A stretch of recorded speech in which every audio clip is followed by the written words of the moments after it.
Novi predlog zakona o poljoprivrednom zemljištu dovodi u zakonske okvire rad u agraru i podstiče poljoprivrednu proizvodnju, a u izradi zakona prvi put u istoriji su učestvovali poljoprivrednici i vođena je javna rasprava u više sredina.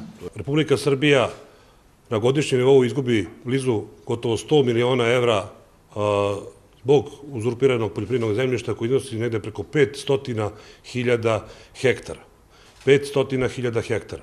U zadnjih 9 godina naplaćeno je od uzurpiranog zemljišta, od lica koja su kršila zakon o poljoprivrednom zemljištu, naplaćeno je 29 miliona evra, a 22 miliona evra se još uvek vodi kao sudski postupak.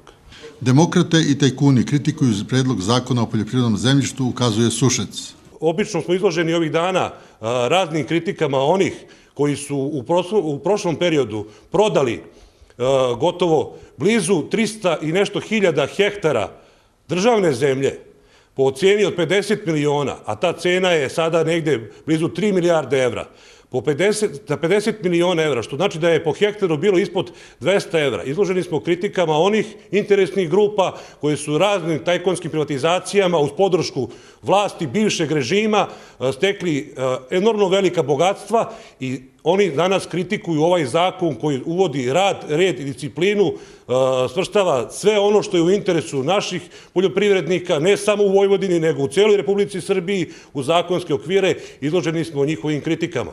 Promašaje prethodne vlasti su osetili i poljoprivrednici u Pančevačkom ataru. Novim predlogom zakona je upravo predviđeno da se ta licitirana zemlja, koja nije licitirana 3 godine, izda mladim ratarima na period od 5 godina, sa početnom cenom 0 dinara.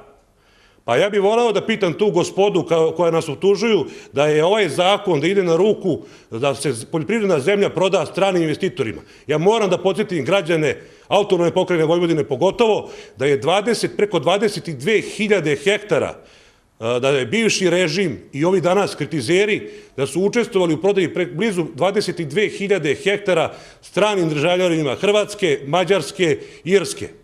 Mi smo i na našoj teritoriji lokalne samouprave grada Pančeva imali priliku da se upoznamo sa tim stranim investitorima u Omoljici koji su nam ostavili samo jedan veliki javašluk i uništili su i ono malo što je moglo da preživi. Raspisivanje referenduma o prodaji zemlje strancima o kome pričaju opozicione partije je suprotno zakonu jer je nemoguće poništiti međunarodni sporazum. Međunarodni sporazum SSP je potpisan 2008. godine, potpisao ga je Božidar Đelić, onaj isti ekspert za uništenje privrede Republike Srbije, član Demokratske stranke, uz podršku ovih sada kritizera koji su još uvek u vlasti na pokrajinskom nivou, potpisao je SSP sporazum na brzinu, očigledno sa kratkim rokom, očigledno da bi mogli ono što su jeftino dobili da 5 puta i 60% više i duplo prodaju.